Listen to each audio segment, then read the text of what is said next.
the President of the United States. These United States are confronted with an economic affliction of great proportions. America may be headed for a recession. And I must say to you that the state of the union is not good. Don't let the inflation get started, because once it gets some momentum, it's kind of feeling that it's inevitable. We'll find ourselves back in the days of stagflation and unacceptable economic performance, and very difficult to deal with. I want you to imagine for a moment that you are an employer and you've got some problems with your employees. When you hired these employees, they promised they would do exactly what you asked of them. But once they got the job, they became a nightmare. They stopped listening to you and started using the job to line their own pockets. They took the company credit card and racked up more debt than you could afford to pay back. They became so obsessed with keeping their jobs that they forgot to do their jobs. And after all that failure, all that disappointment, and all that incompetence, your employees came to you and said, "We deserve a raise." If you're a reasonable person, that should make your blood boil. And yet, that is exactly what it feels like to be an American taxpayer.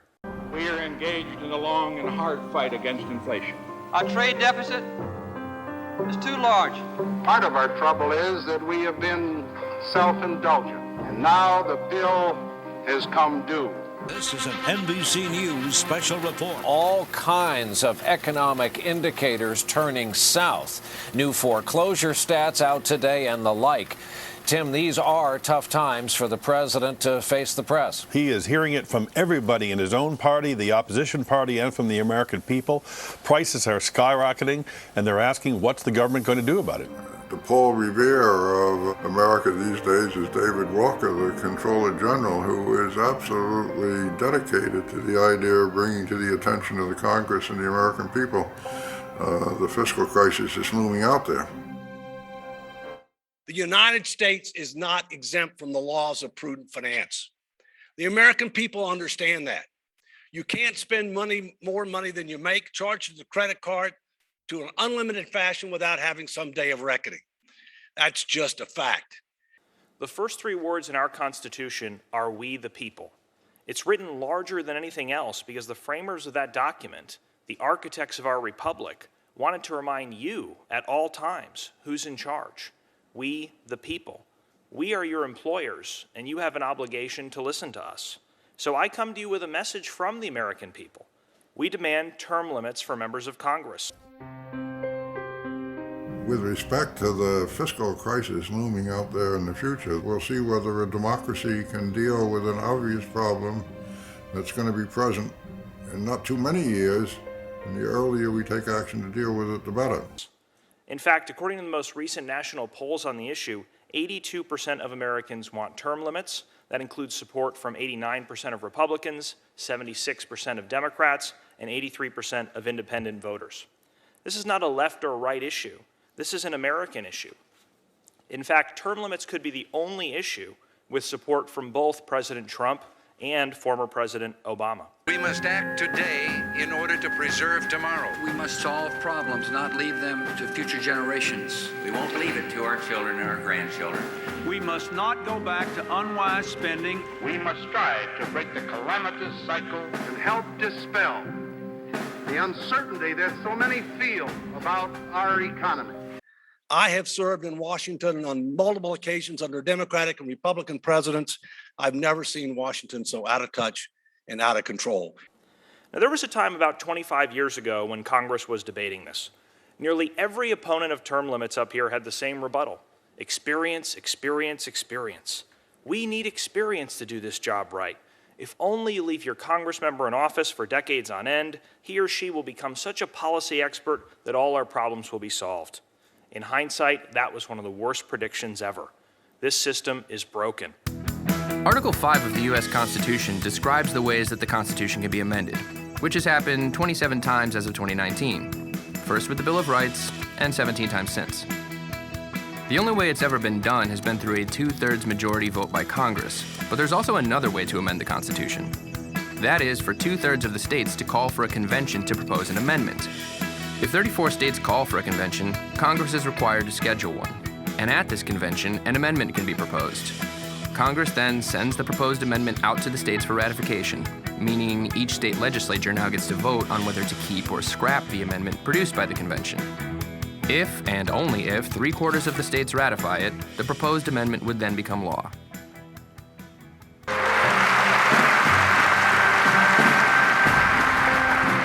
stronger nation and economy requires more than a balanced budget. Only a true partnership between government and the people can ever hope to reach these goals. This is the Federal Reserve.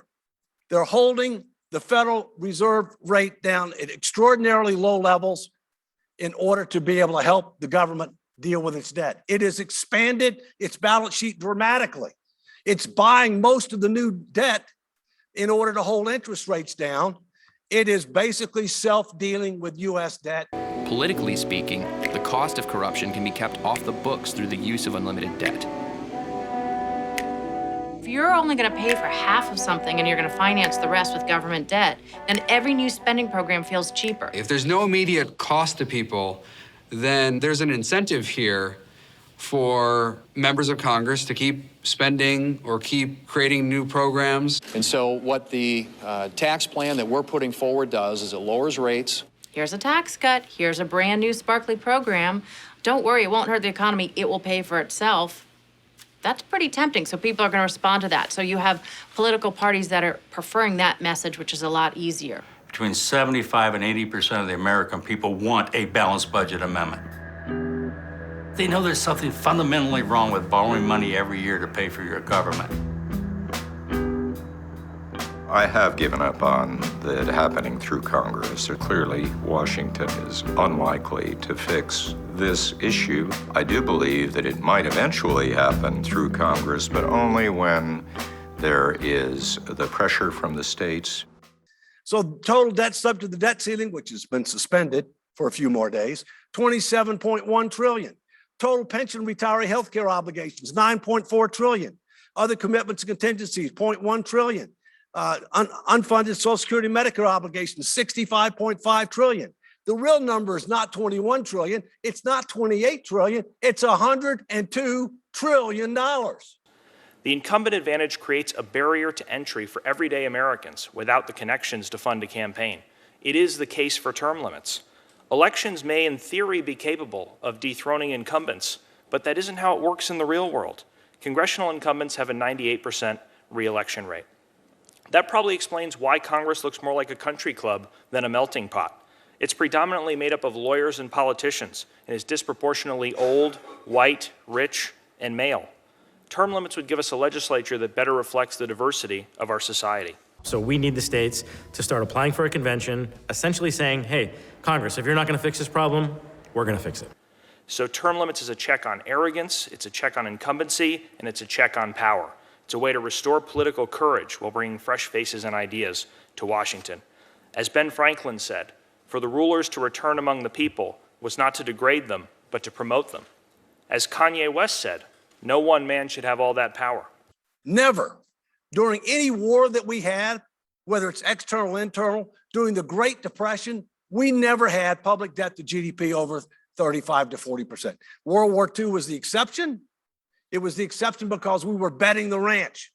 We saved the free world. We defeated the Axis powers. We avoided attack on our homeland. We prevailed. And after World War II, we restored fiscal sanity. We invested in infrastructure and human capital. We grew the economy much faster than the debt. We didn't pay down the debt. We grew the denominator, debt to GDP, faster than the numerator, and debt to GDP plummeted to around 35 to 40% by 1980. We will continue along the path toward a balanced budget.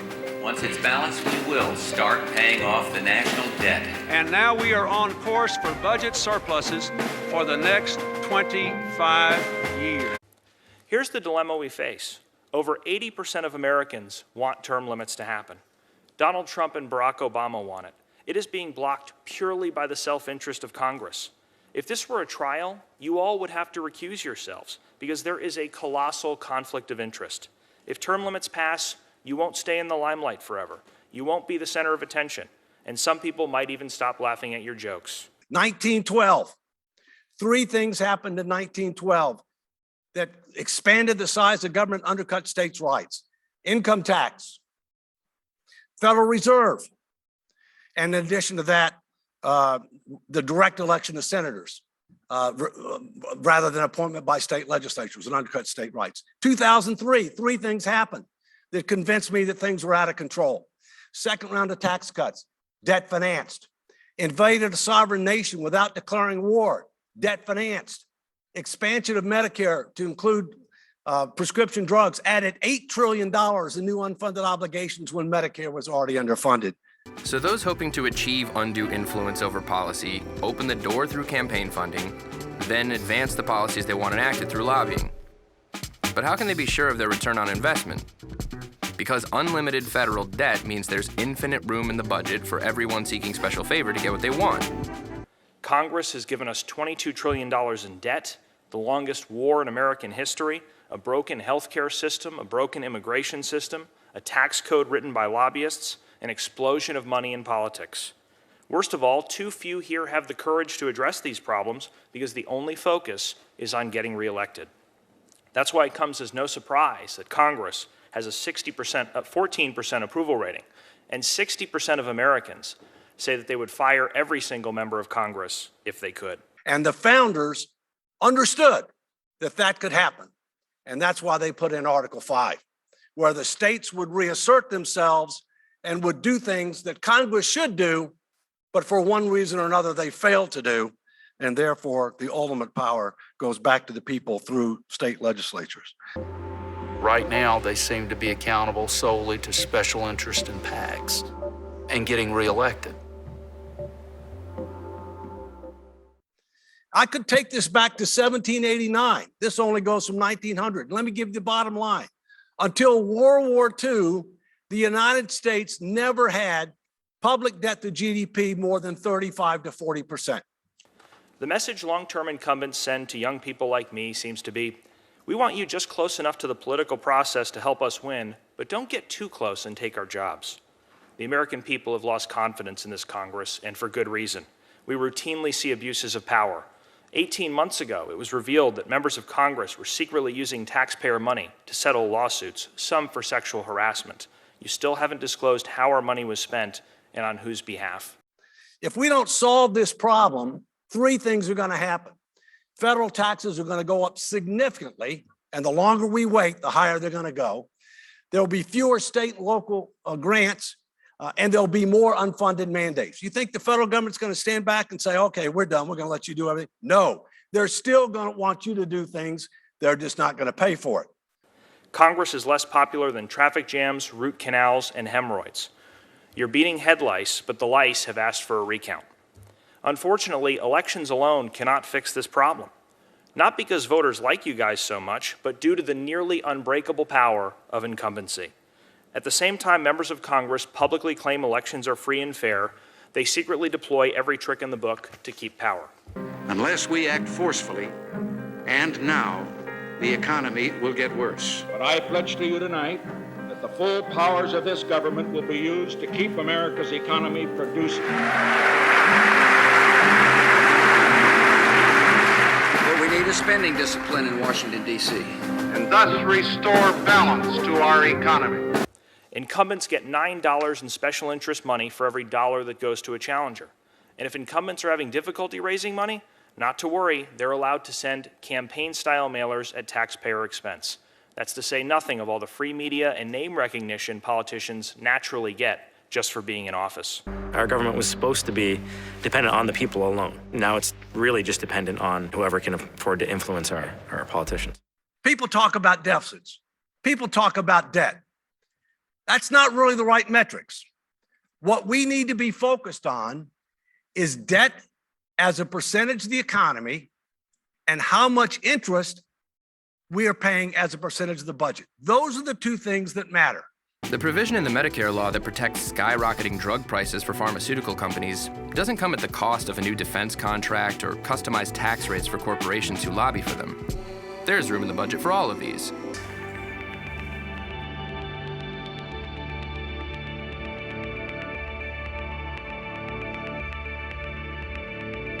Wolfpack was founded for really just one reason, and that is to get an amendment to the Constitution that makes our elections work better for all of us. It's a problem at the root of our political system, and it's spreading like a rot through our democracy, and it's called corruption.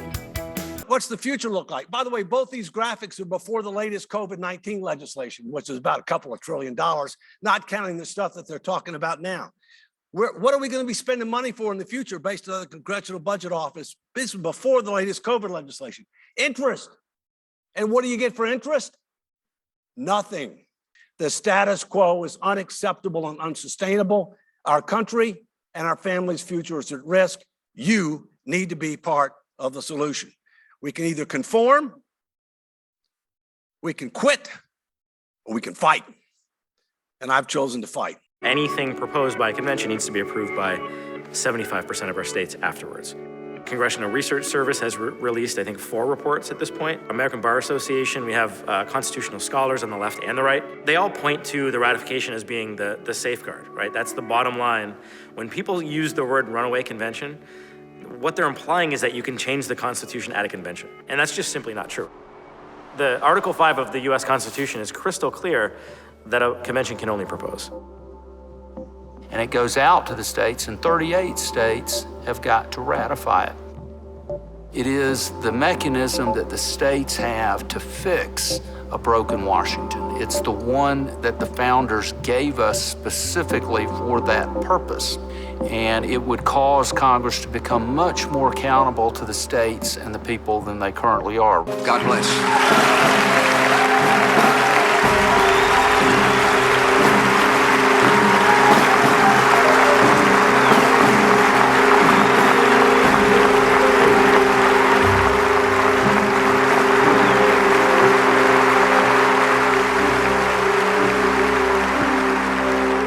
You need to be part of the solution. We can either conform, we can quit, or we can fight. And I've chosen to fight.